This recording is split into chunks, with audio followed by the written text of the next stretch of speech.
I want you to imagine just for a second that you're sitting around a crackling campfire. Oh, setting a mood right out of the gate. I like it. Right. You're right on the edge of the dark woods. Because today's deep dive, it's essentially a dark morality tale for you. Yeah. Um, Usually when we think of institutional corruption, we picture, you know, briefcases of cash sliding across mahogany tables. Right, or like hacked voting machines stealing an election in the dead of night. The obvious stuff. Exactly. But today we're looking at a story where the most devastating political crime didn't involve changing a single real vote. In fact, the villains of this story didn't even want to defeat the hero. Which is honestly what makes this entire scenario so unsettling. I mean, if an enemy wants to destroy you, you know how to fight back. You have a target. Yeah, the rules of engagement are clear. Right, but what happens when the monster you're up against, the one in those dark woods, doesn't actually want to defeat you? What if they just want to make sure you owe them a favor? That is the core paradox we're tackling today. So we're examining excerpts from a sci-fi novel called The Quorum Protocol, but we aren't doing a standard book review here. No, definitely not. We're treating this text as a razor-sharp political allegory. It's a fable about power, patience, and how well-intentioned reformers morph into the exact monsters they swore they'd defeat. We're heading into the Cassian Reach to dissect the internal politics of the Advocates Guild. And to really understand the corruption of the Guild, we first have to talk about the stagnation that birthed it, right? Because for 11 generations, the Advocates Guild chose its leader, the speaker, through this unwritten tradition. They called it the weight of the chair. The weight of the chair. I mean, it sounds dignified, but in practice, it's just a pure gerontocracy, isn't it? Oh, 100%. It's just a culture of absolute deference to old age. Yeah, it's institutionalized waiting. Like there was no constitutional bylaw that actually said the oldest person automatically gets to rule. Right. But custom carries its own gravity, especially in legal guilds. So whenever there was a contested vote or, I don't know, a committee chair to fill, the position inevitably defaulted to whichever silver-robed elder had simply occupied space in the chamber the longest. So, okay, if you're a young advocate and you're out there handling the hardest cases on the circuit world, and you happen to be right about a point of law, you just have to wait your turn. Yep, you wait. But if you're an elder, simply by virtue of outliving everyone else, you're owed deference. I mean, you could see how that would breed this quiet, toxic resentment among the younger ranks. Oh, absolutely. Resentment that eventually hits a boiling point. The younger advocates are just desperate for a pressure relief valve. Which brings us to our hero, Cyril Vance.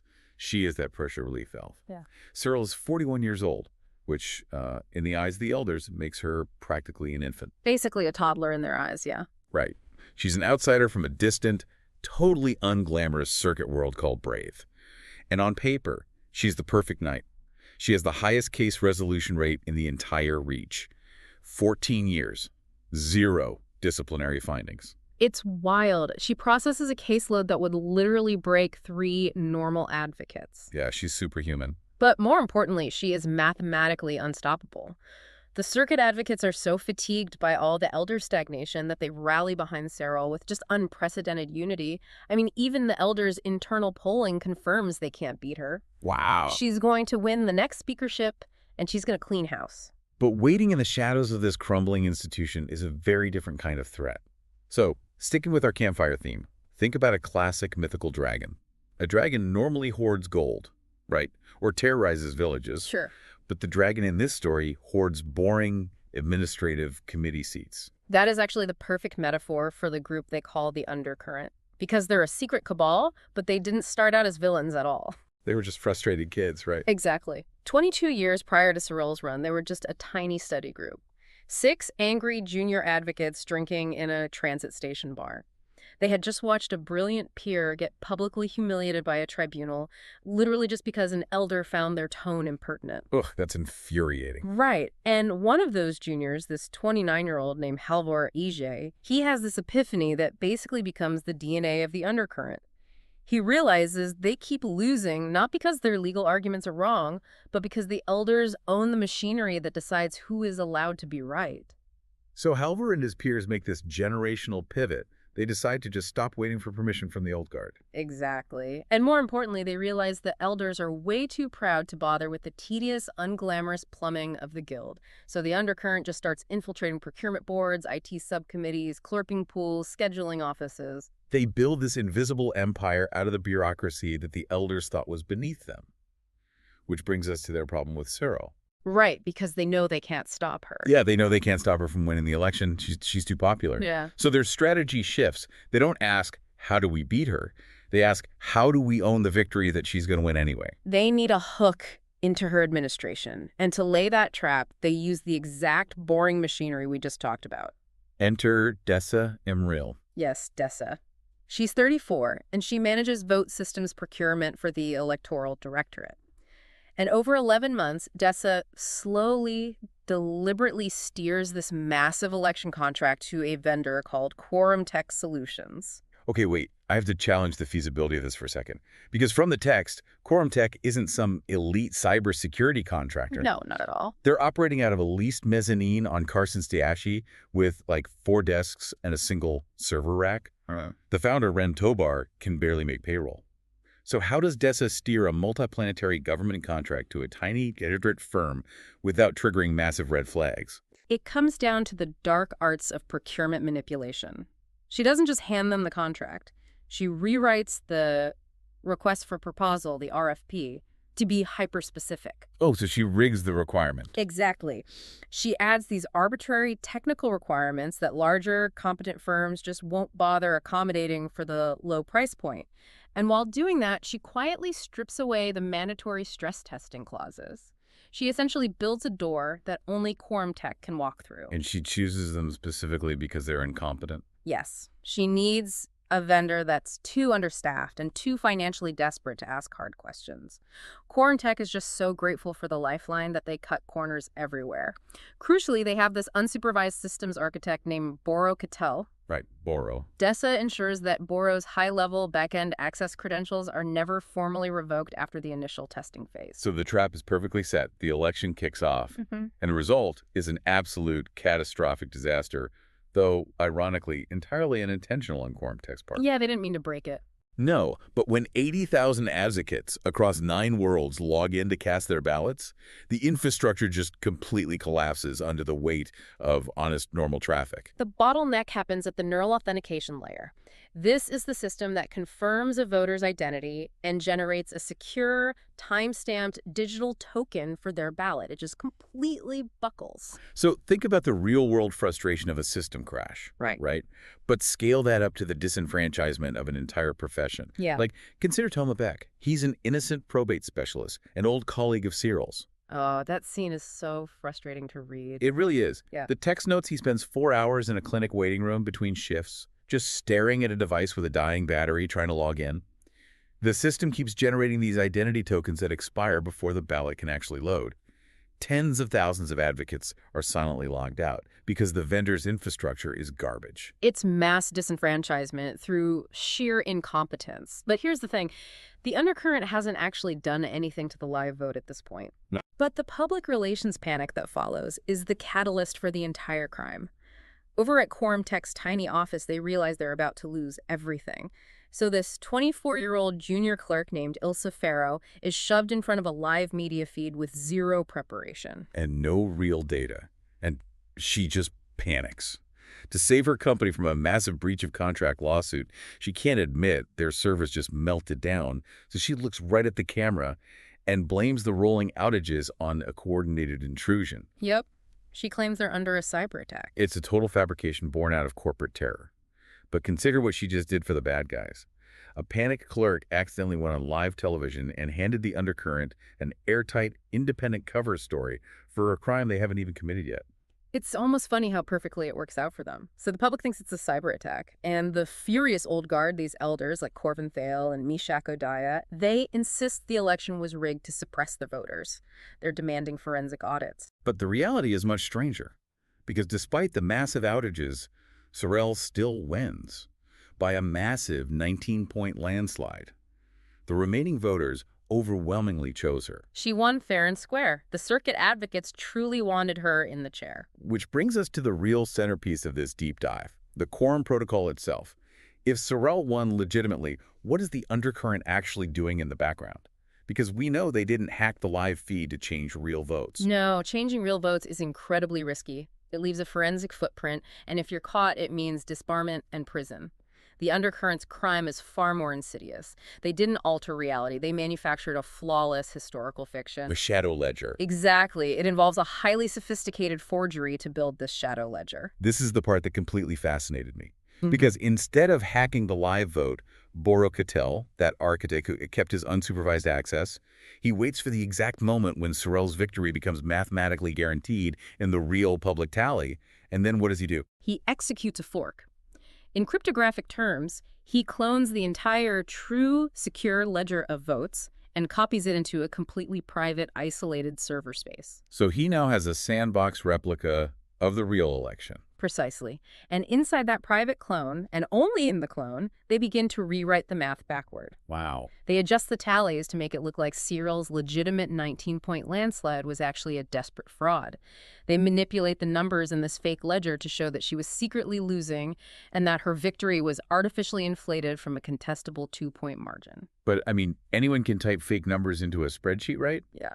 The real challenge of a cryptographic ledger is that every single vote is permanently stamped with a unique, verified timestamp. How on earth do they make this fake ledger look authentic to a forensic auditor? This is where the sheer brilliance of the trap really hit me. It relies on the dead tokens from the system crash. Remember Toma back in the clinic? Yeah, staring at his dying screen. Right.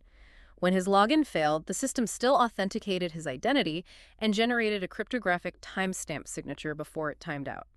So the server was full of thousands of these valid, authenticated, but ultimately unused digital signatures.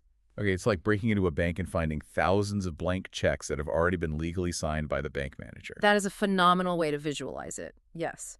Borokatel harvests those unused real signatures and uses them to validate the fake votes in the shadow ledger.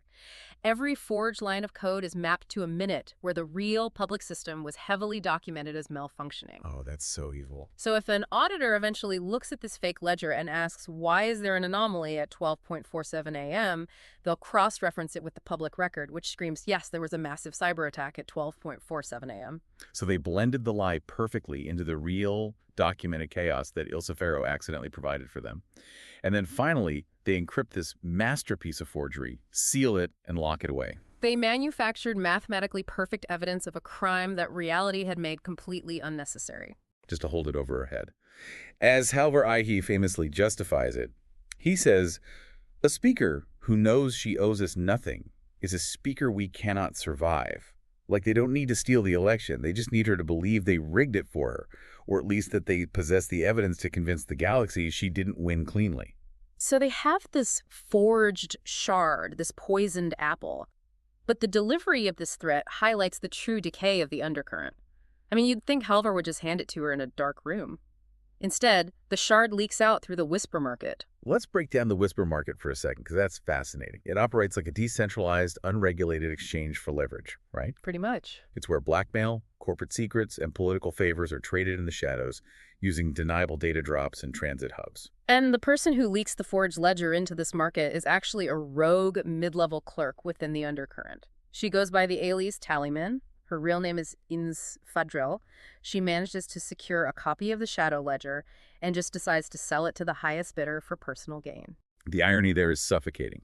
The undercurrent was founded 22 years ago by idealists trying to tear down unaccountable power. Right, they were the good guys. They were the righteous reformers.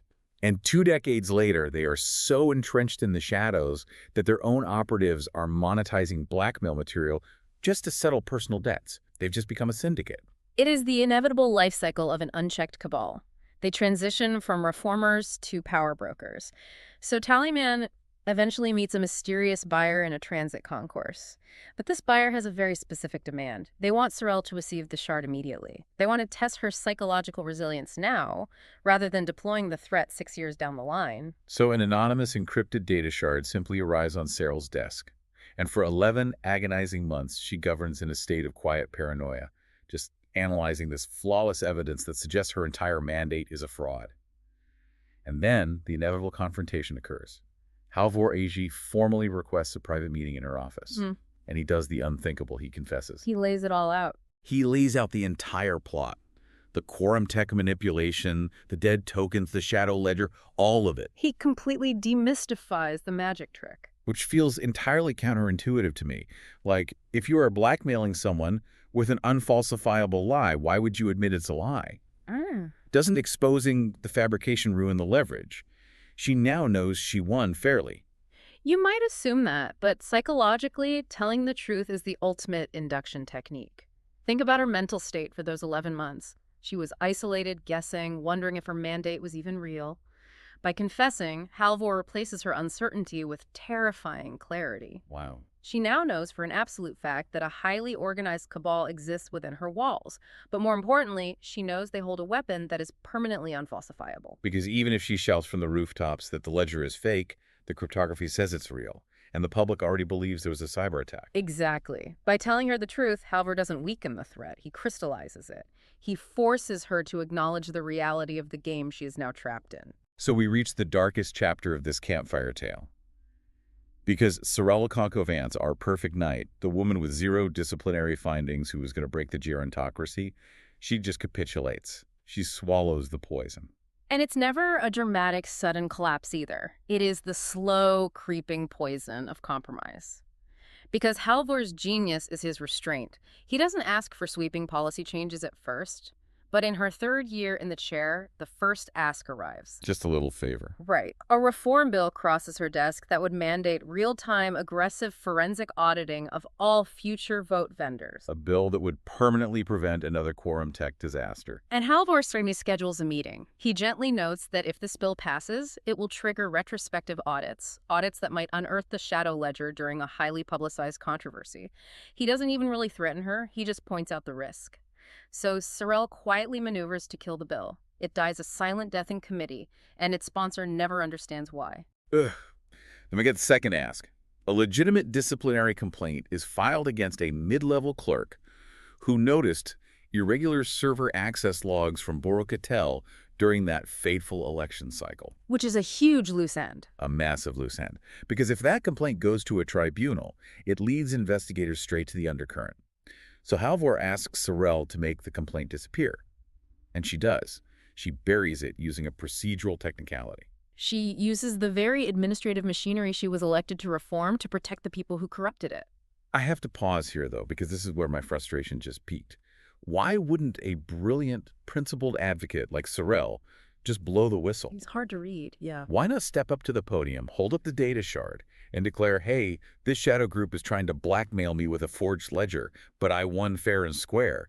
Like, take the hit, suffer the scandal, but purge the guild of the undercurrent once and for all. That is the logical response, sure, but it ignores the heavy psychology of institutional preservation.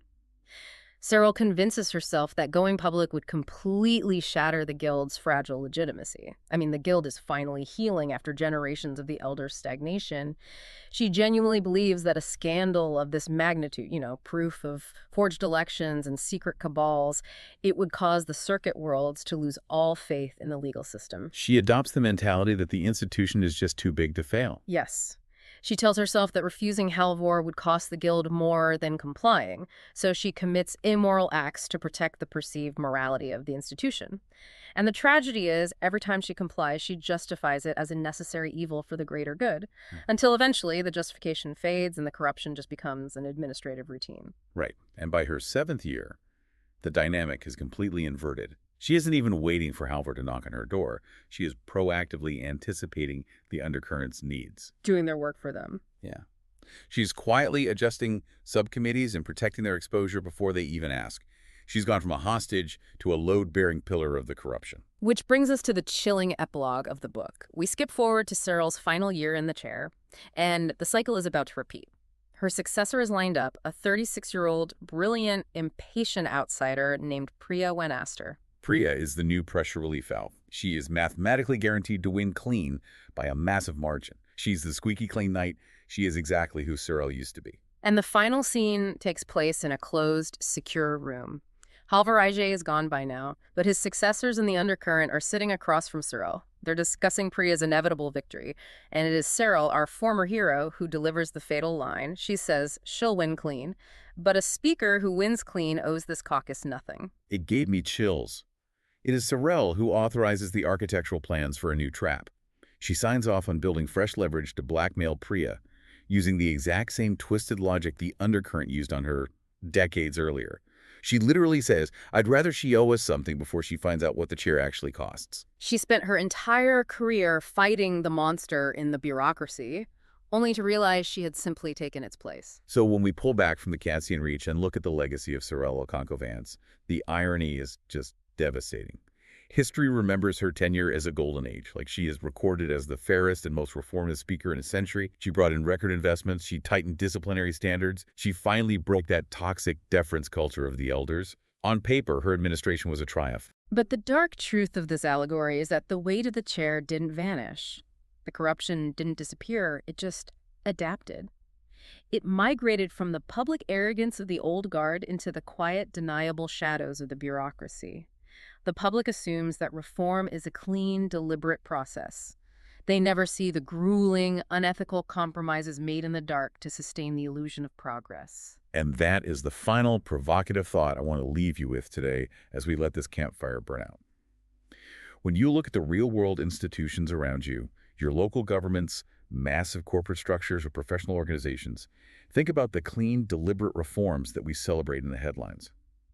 How many of those glowing victories were actually born in a quiet room? It's a heavy thought. It is. How many were paid for by a leader who traded away their own innocence and quietly became the monster, just to keep the lights on and the system running? It definitely forces you to wonder what kind of shadow ledgers are sitting in the unwritten history of our own reality. It really does. Question the structures around you, look closely at that boring administrative machinery, and always stay curious. Thanks for joining us on this deep dive. We'll see you next time.